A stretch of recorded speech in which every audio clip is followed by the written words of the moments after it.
Alright. Hello, happy campers. I'm Spike. I'm Chris. And back in the day when every neighborhood had a shopping center, in the back of that shopping center was the neighborhood video store, and in the back of that video store was all the good stuff. Those were the back rack videos. We are here. We are not focusing on a single movie or TV show this week because we have a story of our own to tell. It is the story of a redhead, a Cuban band leader, and a girl who could turn the world on with her smile, and how they both managed to put Paramount back on the map. It's a fun story. You ready for this, Chris? Oh, I'm ready. I can't tell he's ready. We are talking about two studios that you had no idea what all they were involved with. I remember we started geeking out about 4 years ago, and I remember surprising you when you found out that Lucille Ball was involved in the development of a very unusual science fiction show at the time, Star Trek. Yep. True story. Desilu is started by Desi Arnaz and Lucille Ball. Okay. Lucille Ball, of course, they were both the stars of I Love Lucy, and I Love Lucy just gangbusters. Lucille Ball actually got her started in Hollywood basically in B movies, and then she got a once in a lifetime chance on a radio show called My Favorite Husband, which was more or less the inspiration for I Love Lucy, except now she got to use a real husband. And so I Love Lucy hits the air in 1951. So by this point, you've got Lucille Ball and you've got Desi Arnaz, okay? And they pretty much, they didn't create the sitcom. Lucille Ball and Lucy and Desi didn't really create any of these things. They just did it better than everybody else put together. Okay. So what does that have to do with Paramount? We'll get to that. Stand by. So 1951, they go on the air for CBS. CBS has been on the air for like 2 years at this point. They've only been on for a few years. Imagine like one of these little netlit channels or something that just crops up. That's what CBS was like 1951. They didn't really have. They were pretty successful in radio, but they didn't really have a powerhouse TV show yet. So then Lucille Ball hits, and suddenly everybody wants to see I Love Lucy. That's all anybody watches is I Love Lucy. So the idea is, My Favorite Husband had been doing gangbusters on radio. CBS wanted to bring that to TV, and Lucy wanted Desi involved in the production. She wanted him to play her husband because she wanted to spend time with her husband. And if she's doing a TV show, she's not going to spend a lot of time except on set with him. So sure enough, that's what they do. But Desi came in. Desi Arnaz was a Cuban band leader who fell head over heels for Lucy back in the 40s. And he was always a bit of a player, let's say. That's why Lucy wanted them around the set. Desi came in and he said basically, okay, yeah, I'll do this, because CBS didn't want a Cuban dating a white chick, okay? But they were close enough that they thought they'd get away with it. So Lucy gets her way, and Desi says, what are we going to do with the show after it airs? And CBS says, what in the world are you talking about? And then Desi points out, if you don't want it, we'll take it. And CBS says, fine, you want to take it, you take it, but you have to pay for the film. Okay, we'll pay for the film. So Desi Arnaz gets the idea of filming every episode of I Love Lucy.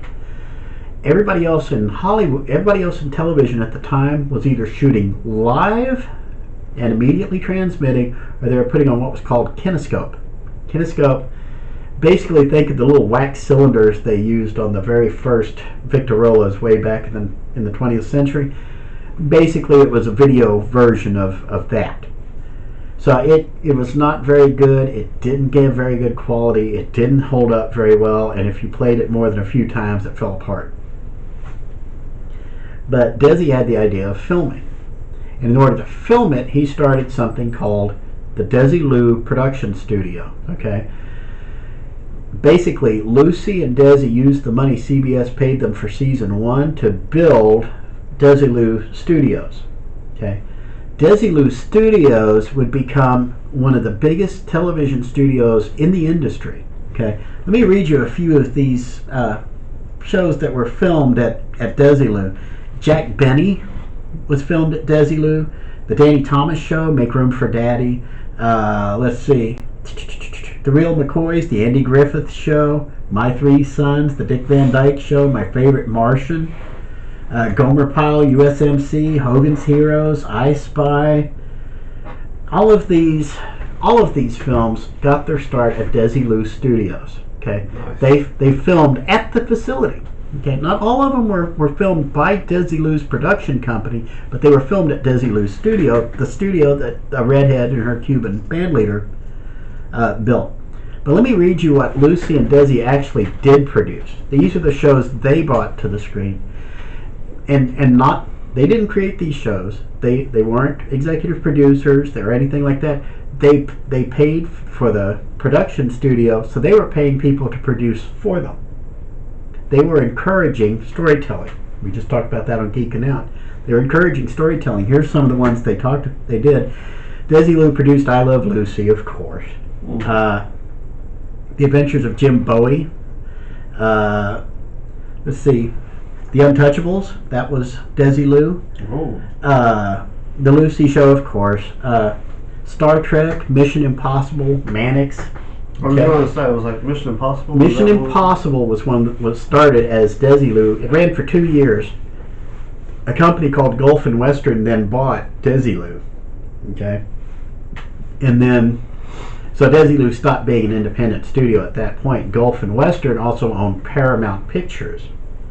So Desilu, what Gulf and Western did, they were basically an insurance company. Okay, but they were trying to diversify it, so they were like a conglomerate. It was big in the 60s and 70s to be owned by a conglomerate. Desilu was bought by Gulf and Western, who had already bought Paramount Pictures. Paramount had refused to get involved in television because they thought it would kill their movies off, which it did hamper them for a while.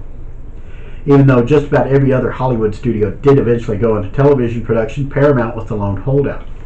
When Gulf and Western bought Desilu, they weren't just buying it for the library, they were buying it so that Paramount would have a television production studio.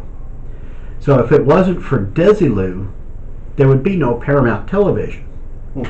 And all the shows that Paramount has produced since then, most likely wouldn't have happened. We would have no Cheers, no Frasier, there would be no, oh my goodness, there's all kinds of Paramount things since then. I can't even, there's too many to even list. There would go Happy Days, there would go Mork and Mindy, there would go hundreds of legendary Paramount shows. But that also led to the production of something else. There was a guy named Grant Tinker, okay? And while Gulf and Western had bought Desilu wholesale, and basically Desi had pretty much already ended his day-to-day involvement with Desilu by the time Gulf and Western bought. And with the purchase, Lucille Ball stopped being involved. And she didn't have to. She took the money and she lived very comfortably the rest of her life. But CBS always had a soft spot for her. That will be important in a minute, because there's another up-and-comer at CBS. Okay. Now, these days we know that Paramount and CBS are the same company. They're both owned by Viacom, whatever. Back then they were two separate companies, but they were developing in parallel ways. CBS in 1970 really got tired of skewing older, like about 68, 69, that general area. They were tired of skewing older because they had shows like the Beverly Hillbillies, they had Green Acres, Petticoat Junction. In 1970, CBS just got rid of all of them. As one of the stars of one of the shows said, they fired everything with a tree. So CBS wanted to start over. One of the guys they picked to get them start over was a guy named Grant Tinker. Grant Tinker was involved with a lady named Mary Tyler Moore. Mary Tyler Moore was known at the time for being the Laura Petrie on the Dick Van Dyke Show. Okay?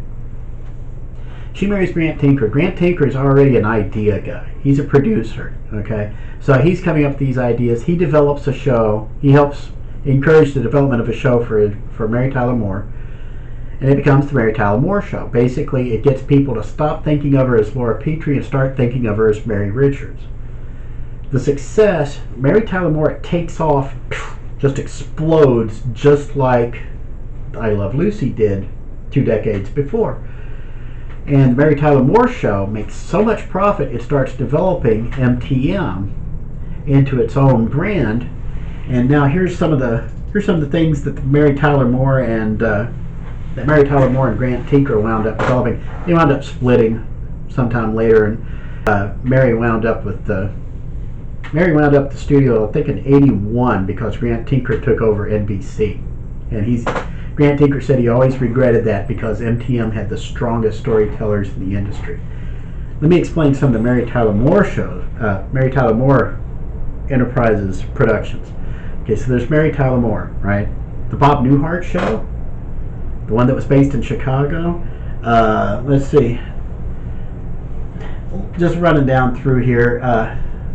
Lou Grant was a spin-off. WKRP in Cincinnati that was developed by Grant Tinker and Mary Tyler Moore. The White Shadow, Hill Street Blues, Remington Steele, Newhart, the one in the bed and breakfast. The Duck Factory, which introduced the whole world to Jim Carrey. There's a bunch of Rescue 911 was a Mary Tyler Moore production. America's Funniest Home Videos was produced by MTM. Evening Shade, which was Burt Reynolds' big comeback. Graham Kerr's Kitchen was developed at MTM. Let's see. Just looking down through these, but it just keeps going on and on. MTM developed a bunch of these things. They were eventually bought out by 20th Century Television, which are the Fox guys, back in the 90s. And so when Disney bought Fox not too long ago, they got the MTM properties. So everything that was MTM, the Mary Tyler Moore Show, and all these other things, a lot of those MTM properties wound up going to Disney. So they'll probably never be seen again. However, as I said, MTM Enterprises was really huge for building CBS in the 70s. And you noticed when I mentioned Hill Street Blues, that started in like 80, 81, I think. I can't remember. Either way. But because Grant Tinker had gone and taken over NBC, that's why suddenly MTM starts making a bunch of stuff for NBC instead of CBS. And all of a sudden NBC becomes the quality network. Okay? But because of Lucille Ball and Mary Tyler Moore, these two ladies really put their hides on the line here in order to change the entire industry. Now, I mentioned that Desilu became Paramount Television. MTM wound up, over in the 80s, they wound up joining up with, it was called Metro Media. Okay? Metro Media, believe it or not, had its roots back in the 50s. They used to be the Dumont network. So Dumont, the survivors of Dumont became Metro Media. They joined up with MTM, and then they both get purchased by News Corp in the mid-80s, and that winds up the production studios of MTM combined with the television stations owned by Metro Media and their production studios creates the new Fox Television. No. If it hadn't been for Mary Tyler Moore, there would be no Fox. Wow. So, or there would be Fox, but it wouldn't have had nearly as much production value as it had. So put all of those things together and you see what these two ladies did. So what does this have to do with Back Rack Video? I just listed about 24 of the best television shows of the last 50 years. Take your pick and start looking, because if you go over to Pluto TV right now, and we're recording this in December of 2022, if you go to Pluto TV right now, you can find the Mary Tyler Moore Show. You can find the Dick Van Dyke Show. You can find a lot of the MTM library over there. You can find a lot of the Desilu. There's 2 Star Trek channels on Pluto TV right now. One runs nothing but Star Trek, the original series, and The Next Generation. The other one runs nothing but Deep Space Nine. That's true. More Star Trek channel has nothing but DS9. You didn't even know about it because it just started last week. Oh yeah, I didn't know about it. So now I'm just like, what? Should have mentioned that. Should have given an update. We do need to do a streaming update on Geeking Out sometime, but that's not backrack video. But anyway, like I said, go back over the episode. Look over all the things because I know it's going to take me a week just to edit this thing and include the little screenshots of all of these. Go back and look at all of these great shows we told you. You can find any of these things that are worth watching. So, I mean, even 50, 60, 70, in the case of I Love Lucy, 70 years later, it still holds up. So I used to love. I take that back. I love Lucy. Mm-hmm. But when she did that whining, my ears. Well, they can't all be golden. A few have to be golden showers. But anyway, so I'm going to go ahead and wrap this and say, hey, if nothing else, check out I Love Lucy. Check out the old Star Treks on Pluto. Check out Mission Impossible is on Pluto too. And for that matter, there would be no Pluto TV the way it is now. There'd be no Paramount Plus if it wasn't for Desilu and MTM. Look at all the programming that is involved in those two. And Disney has Fox now, but Fox would not be what it is without. Well, and Fox Television did not go to Disney. They got the film studio, so the TV studio is still there. The roots of Desilu, the roots of MTM are still living over at Fox Television. So there you go. Anyway, if you got any questions, any comments, please. I never think to do this. We are probably the only people who record videos online, period, in the history of ever, who have never asked you to like and subscribe. But for crying out loud, if you're watching us on YouTube, on Facebook, on Rumble, those are the three main ones we post to, or if you're listening to our audio podcast, go to Spotify. Apparently Anchor is now Spotify. Go over there, like this episode, leave us a review, let us know how we're doing. Yes, and subscribing is free. Okay, so it's like if you're watching us on Facebook, but yet you have to click on the video to go over to YouTube. While you're over there, just hit subscribe, a like. It's all free, but it helps us. Yeah, it helps. I would like to see more than 10 viewers in every video. It would just give us encouragement to keep doing this. So speaking of encouragement, one of his Tour of Duty episodes got 5K views. 5K. That's we should talk about that on Geeking Out. That's all right, but I'm proud. It was actually one of the Tour of Duty episodes where I think I had threatened for months that I was going to do an episode about reason and emotion, and that's the one that that's up to. It's well north of 5,000 now. It's caught the algorithm and it's starting to get a little exposure. So if that means bringing people over to see the Tour of Duty and Geeking Out and Backrack Video and Rookie Kitchen when we ever get around to doing that, because now we have more than one kit. Now we have more than one camera. I got to figure out how to do that. So we'll figure it out. So Rookie Kitchen, probably not too far in the distant future, but let's get things settled first. I got a whole bunch on my plate. So speaking of Rookie Kitchens, a lot on my plate. I slay me. Chris, what do you think about Desilu, MTM, and the future of television entertainment? Always been a big fan. They had a lot of stuff that I did like and a lot of stuff I didn't like, but stuff I did like, I've like the Newhart show. It's Newhart show. That was good. Well, we'll see you all. We'll see you all next time.